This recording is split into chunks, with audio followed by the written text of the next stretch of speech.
Okay, so we are continuing here with American Independence by Samuel Adams, written in 1776. This is not exactly where I left off last time, but it'll do.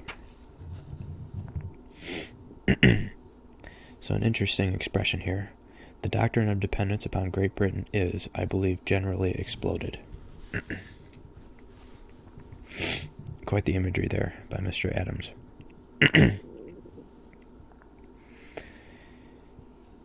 But as I would attend to the honest weakness of the simplest of men, you will pardon me if I offer a few words on this subject. We are now, on this continent, to the astonishment of the world, 3 millions of souls united in one common cause. We have large armies, well disciplined and appointed, with commanders inferior to none in military skill and superior in activity and zeal. We are furnished with arsenals and stores beyond our most sanguine expectations, and foreign nations are waiting to crown our success with their alliances.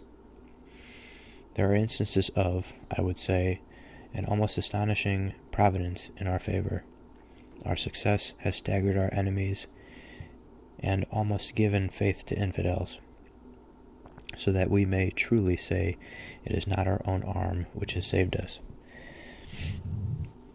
So you can see here, this is a ramping up of the rhetoric. He's saying, we have the armies here. We have succeeded here on this land. And it is not going to be our fate that we suffer despotism at the hand of an arbitrary authority. He goes so far as to say, in the sentence here, there are instances of, I would say, an almost astonishing providence in our favor. A divine intervention, almost like like Israel, the Israelites being delivered from Egypt. I get this sense, this type of imagery. The sort of chosen people that are chosen to remain free, that their minds are meant to remain free and open, rather than closed and servile, subjected to the will of another, let's say. So to continue here, the hand of heaven seems to have led us on to be, perhaps, humble instruments and means in the great providential dispensation, which is completing. Again, very much a sort of almost like a Jewish-like conception of the plight of the Israelites here. He continues, we have fled the political Sodom. Let us not look back, lest we perish, and become a monument of infamy and derision of derision and derision to the world. For can we ever expect more unanimity and a better preparation for defense, more infatuation of counsel among our enemies, and more valor and zeal among ourselves? So of course he's saying here, through these biblical references, God destroyed Sodom and Gomorrah because of their wretched ways, because of their immoral behavior, because of their turning from him. And he says, Sam Adams says, let us not look back at this place that is the political Sodom, because if we do, we'll be drawn back into it. And if we're drawn back into that, we'll lose our liberty. We will be, like he says, a monument of infamy and derision to the world. Other nations, other people, the people in other nations will laugh at us. They will mock us for the decision that we've made to look back at Sodom. And then he goes on to say that this is the perfect time. Everybody is, well, not everybody, but, the feeling, the spirit of liberty is now shining for many to see. It is a particular moment in history in which this shines. And it's not necessarily that all the people in the young country, or soon to be country, feel the same 100%, but the spirit has aligned itself, the spirit of liberty, let's say, has aligned itself in such a way, at such a moment in this time, where it is clearly visible to many people, and it appeals to many people's reasoning, I should say. And it's within this that I think invokes such religious language. Of course, also owing to the fact that this is from a different time. This is a very traditional era, very traditional people.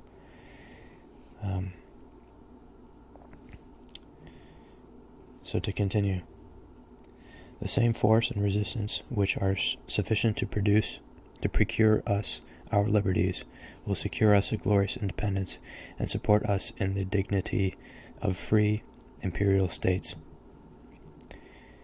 We cannot suppose that our opposition has made a corrupt and dissipated nation more friendly to America, or create in them a greater respect for the rights of mankind. We can, therefore, expect a restoration and establishment of our privileges, and a compensation for the injuries we have received from their want of power, from their fears, and not from their virtues. The unanimity and valor which will effect an honorable peace can render a future contest for our liberties unnecessary. He who has strength to chain down a wolf is a madman if he lets him loose without drawing his teeth and paring his nails. So, this goes back to sort of what I was saying. He says, we cannot suppose that our opposition has made a corrupt and dissipated nation, England, more friendly to America, or created in them a greater respect for the rights of mankind. So, as I was saying about not everybody sort of agreeing, this Mr. Adams is sort of appealing to reason here, saying, okay, I mean, you can oppose it, but it's not going to make that nation more have a greater respect for the rights of mankind. We can, therefore, expect a restoration and establishment of our privileges, and a compensation for the injuries we have received from their want of power, from their fears, and not from their virtues. The unanimity of valor which we will effect an honorable peace can render a future contest for our liberties unnecessary. It's an interesting statement here. So he says the unanimity, so this agreement across the board, and strength of will, which will effect an honorable peace, can render a future contest of our liberties unnecessary. So it is such a force. So many people are on the same train here. They are in line with the spirit of liberty to such a degree that it has produced in them such a degree of valor, of sort of divine providence that we saw earlier in this paragraph, that this is it. If we retain this, any future contest for our liberties will be unnecessary. And he who has this strength to chain down the wolf, and he says, is a madman if you don't take away the wolf's ability to harm you, which is his teeth and his nails. From the day on which an accommodation takes place between England and America on any other terms than as independent states, I shall date the ruin of this country. So, do or die. He's in it to win it, as they say. A politic minister will study to lull us into security by granting us the full extent of our petitions. The warm sunshine of influence would melt down the virtue which the violence of the storm rendered more firm and unyielding.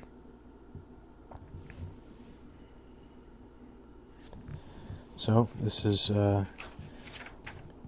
a bit humorous in my opinion. It's a bit of dark humor here, just because of what seems to be unfolding now in our modern day society. He's saying a good intentioned minister, some person of authority, will sort of dull our senses. It'll lull us, like one is to lull a person to sleep. And he will lull us into a sense of security by saying, yeah, I mean, everything that all your grievances, everything is justified. And then over us comes this warm sunshine of influence. And then we get comfortable. And then suddenly the virtue, which the violence of the storm rendered more firm and unyielding, begins to melt. He continues, in a state of tranquility, wealth, and luxury, our descendants would forget the arts of war and the noble activity and zeal which made their ancestors invincible. So again, while it may be a difficult case to make, perhaps not, I do see certain parallels here to what we see in our society today. Who can deny our wealth in America today, in 2022? Who can deny our luxury? And who can deny, to a certain respect, of course, tranquility is a complicated matter when we're talking about an entire nation. But certainly, we're not at war. We're not fighting any existential battles as they fought then for their independence.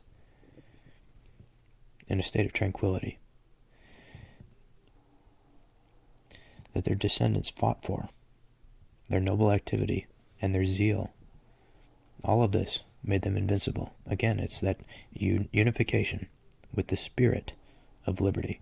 And this spirit of liberty is the divine providence that we grab onto. We are aware of it. Sort of the divinity opens a portal into our reality. And people all of a sudden become in tune with what is right, all of a sudden, as if it is no more natural than the dirt outside of my window, or the tree, or the leaves. Interesting stuff. Every art of corruption would be employed to loosen the bond of union which renders our resistance formidable. Every art of corruption would be employed to loosen the bond of the union which renders our resistance formidable. Again, an excellent foreshadowing here of what can happen. And as I pause here to reflect on this statement, every art of corruption, and indeed, corruption is an art, because how many things can we find in our own lives, let alone at the level of the state, that we might feel is a very artful way to achieve an end through corruptible means, or through means that eventually corrupt, rather than be to persuade through reason and truth. When the spirit of liberty which now animates our hearts and gives success to our arms is extinct, our numbers will accelerate our ruin and render us easier victims to tyranny.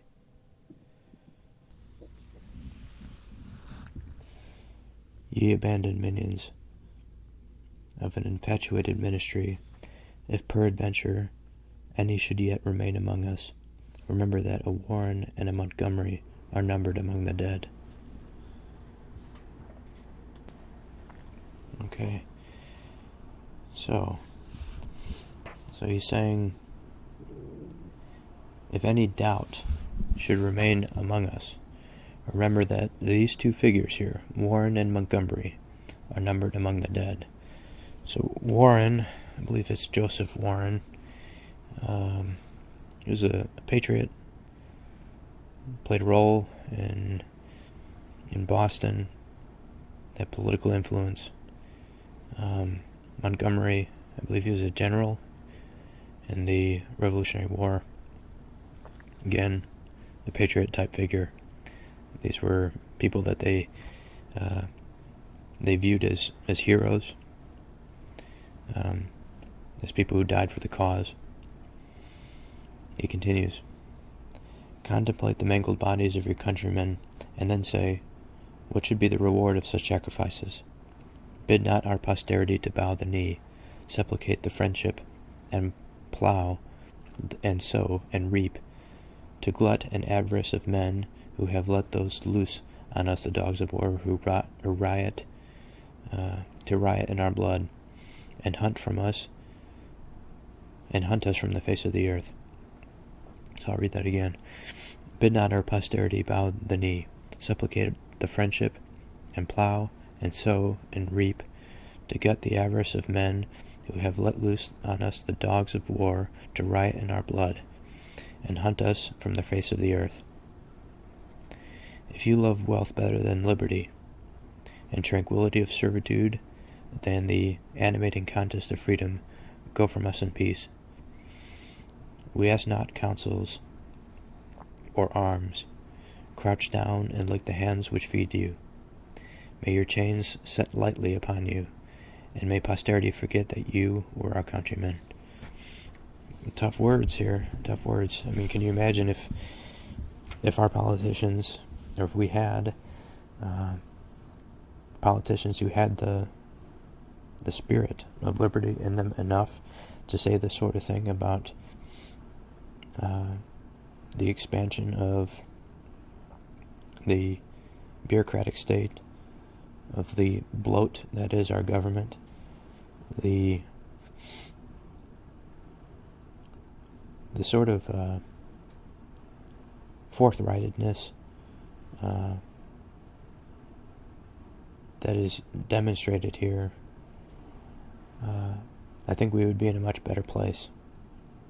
I think many of the problems which we cannot solve because we cannot even properly formulate the proper questions because of abject blindness, I think, quite frankly, in our government, prevents it from happening, prevents any discussion of where we are as a society and how to move forward, what the responsibility of government should be given the existing constraints of the Constitution, and so forth and so on.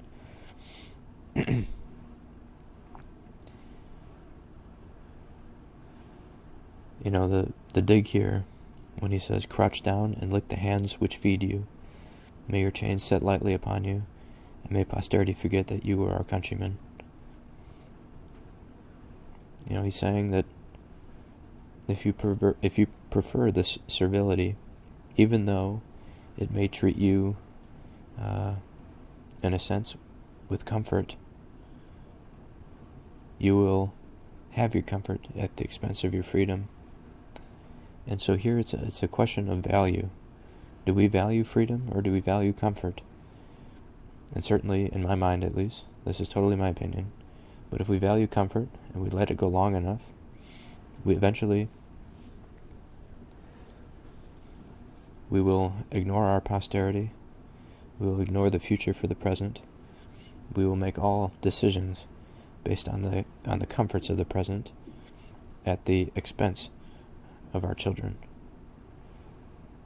And of course, this cannot be allowed to happen in such a society, in a free society, when the government's very responsibility is to provide for the safety of its citizenry and to keep in mind the future, to keep in mind our posterity, or our future generations. He continues, to unite the supremacy of Great Britain and the liberty of America is utterly impossible. So vast a continent, at such a distance from the seat of the empire, will every day grow more unimaginable.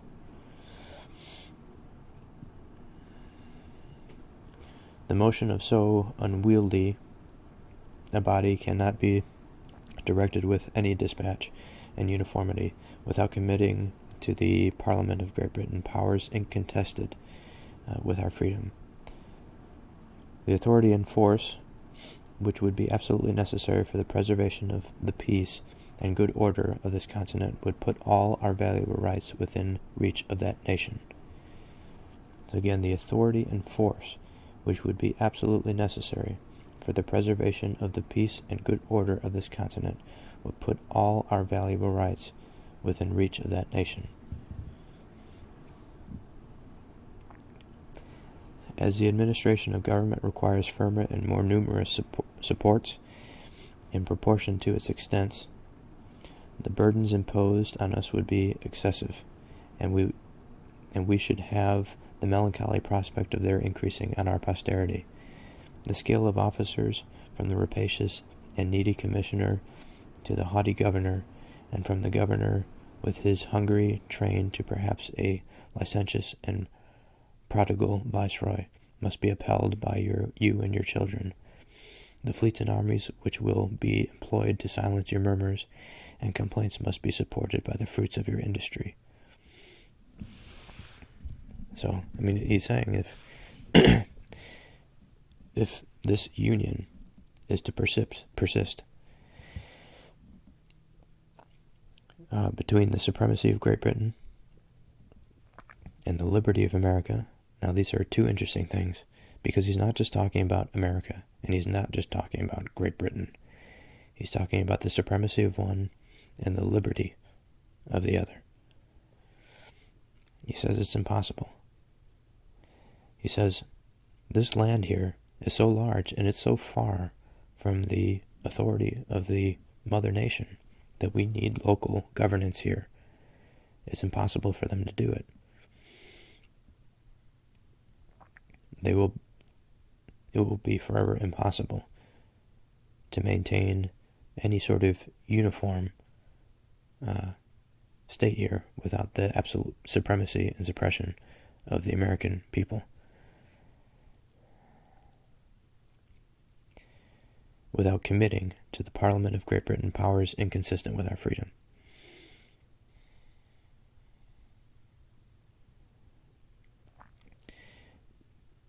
And he goes on to say that these powers that would be necessary for preservation of the peace and good order on this continent would lead to essentially what it has led to thus far. It would lead to the administration of government that requires a firmer and more numerous supports in its proportion to its extent. The burdens imposed on us would be excessive, and we should have the melancholy prospect of their increasing on our posterity. The scale of officers, which again has already happened, this is the primary complaint. It's the extension of the admiralty and the vice-admiralty. That is a complaint of the colonists. The scale of officers, so the ministers and judges that are beholden to, or their salaries are paid by England, by the crown, and they're beholden to the crown, not to the people, not to pure justice. From the rapacious and needy commissioner to the haughty governor, and from the governor with his hungry train to perhaps a licentious and prodigal viceroy, must be upheld by you and your children. And so, although this sort of sounds again like a foreshadowing, much of this is already happening, and much of this is leading to the war, to the Revolutionary War. I think this last sentence here is particularly interesting. The fleets and armies which will be employed to silence your murmurs and complaints must be supported by the fruits of your industry. So everything that you're working hard for and towards is just to tighten your shackles, to put you further back into that cave, in the Platonic sense. And yet, with all this enlargement of the expense and powers of government, the administration of it at such a distance and over such an extensive territory must necessarily fail of putting the laws into vigorous execution, removing private oppressions, and forming plans for the advancement of agriculture and commerce, and preserving the vast empire in any tolerable peace and security. Right? It's impossible. There are too many moving pieces. You need a liberated people, and you need local governance. Because local governance understands the context of the situation.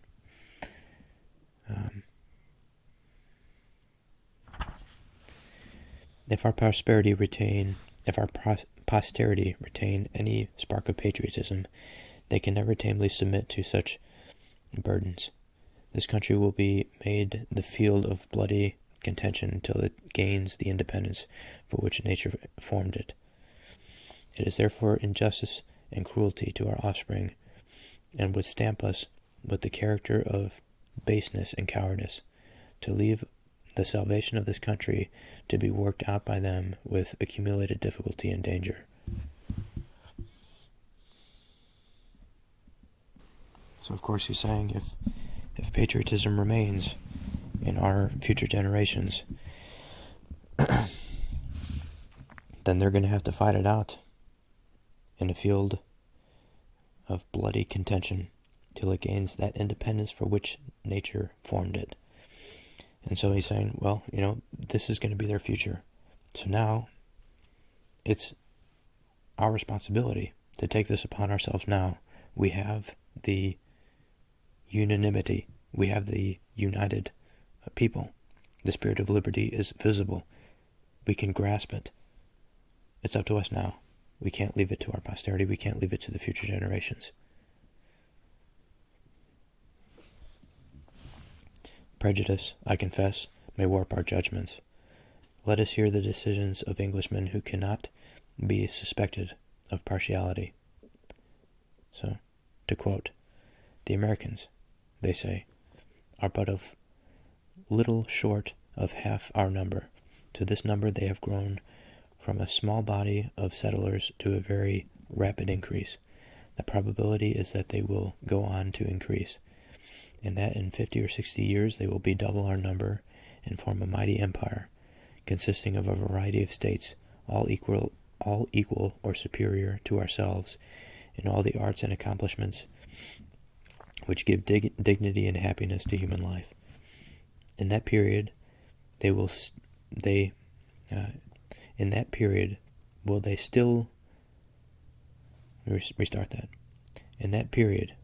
they be still bound to acknowledge that supremacy over them which we now claim? And the answer to that is obviously no. Can there be any person who will assert this, or whose mind does not revolt at the idea of a vast continent holding all that is valuable to it, at the discretion of a handful of people on the other side of the Atlantic? Again, the answer is no. But if at that period this would be unreasonable, what makes it otherwise now? Draw the line if you can, but there is still a greater difficulty. Continuing the quote, Britain is now, I will suppose, the seat of liberty and virtue, and its legislature consists of a body of able and independent men who govern with wisdom and justice. The time may come when all will be reversed, when its excellent constitution of government will be subverted, when, pressed by debts and taxes, it will be greedy to draw to itself an increase of revenue from every distant province, in order to ease its own burdens. When the influence of the crown, strengthened by luxury and by an universal profligacy of manners will have tainted every heart, broken down every fence of liberty, and rendered us a nation of tame and contented vessels. When a general election will be nothing but a general auction of boroughs, and when the Parliament, the granted council of the nation, and once the faithful guardian of the state and a terror to evil ministers will be degenerated into a body of sycophants, dependent and venal, always ready to confirm any measures, and little more than a public court of registering royal edicts. So, that's not the end of the quote, but we should explore this a bit more. So this Englishman, who Mr. Adams says cannot be suspected of partiality,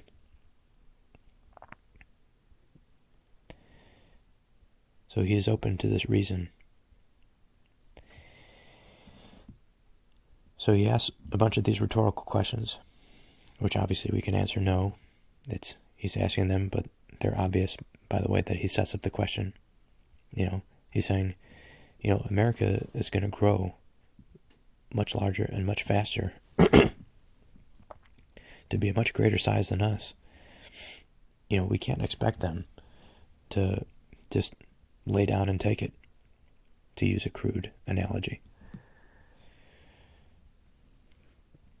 He says, for now, we are the seat of liberty and virtue, and our legislature, the people who design the laws of this country, consist of a body of able, independent men who govern with wisdom and justice. He's saying, this might not all last.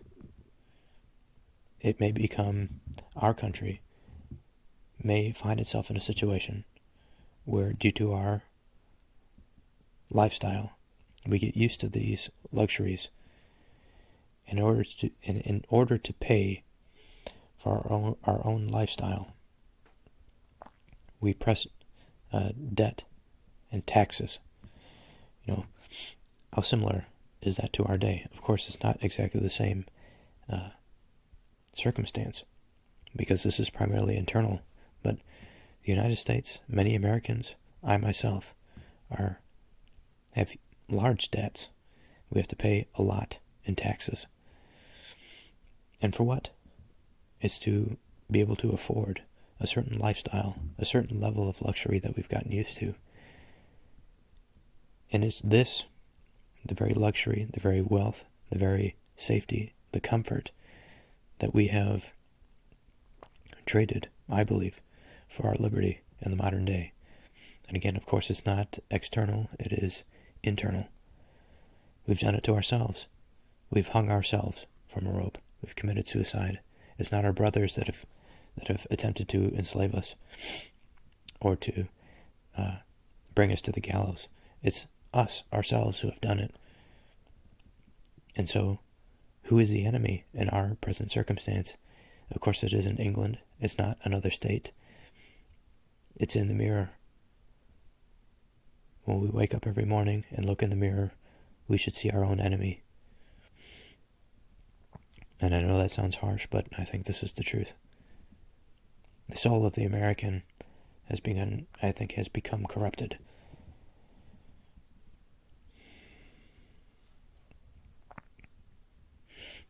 So, let's continue reading here. I'm going to retrace some of my steps here. When the influence of the crown, strengthened by luxury and by universal profligacy of manners, will have tainted every heart, broken down every fence of liberty, and rendered us a nation of tame and contented vassals.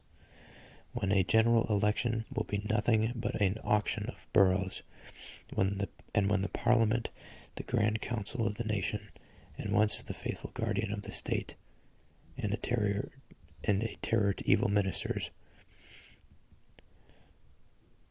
will be degenerated into a body of sycophants, dependent and venal, always ready to confirm any measures, and little more than a public court for registering royal edicts. Such, it is possible, may some time or other be the state of Great Britain. What will at that period be the duty of the colonies? Will they be still bound to unconditional submission? Must they always continue the appendage to our government, and follow it implicitly through every change that can happen to it? Wretched condition indeed of millions of free men as good as ourselves. Interesting, coming from an Englishman, isn't it? Will you say that we now govern equitably, and that there is no danger of such a revolution? Would to God that this were true, but will you not always say the same? Who shall judge whether we govern equitably or not? Can you give the colonies any security that such a period will ever come? No. The period, countrymen, is already come. The calamities were at our door. The rod of oppression was raised over us. We were roused from our slumbers, and may we never sink into repose until we can convey a clear and undisputed inheritance to our posterity. This day we are called upon to give a glorious example of what the wisest and best men were rejoiced to view only in speculation. This day presents the world with the most august spectacle its annals have ever unfolded. Millions of freemen deliberately and voluntarily forming themselves into a society for their common defense and common happiness. Immortal spirits of Hampton, Locke, and Sidney.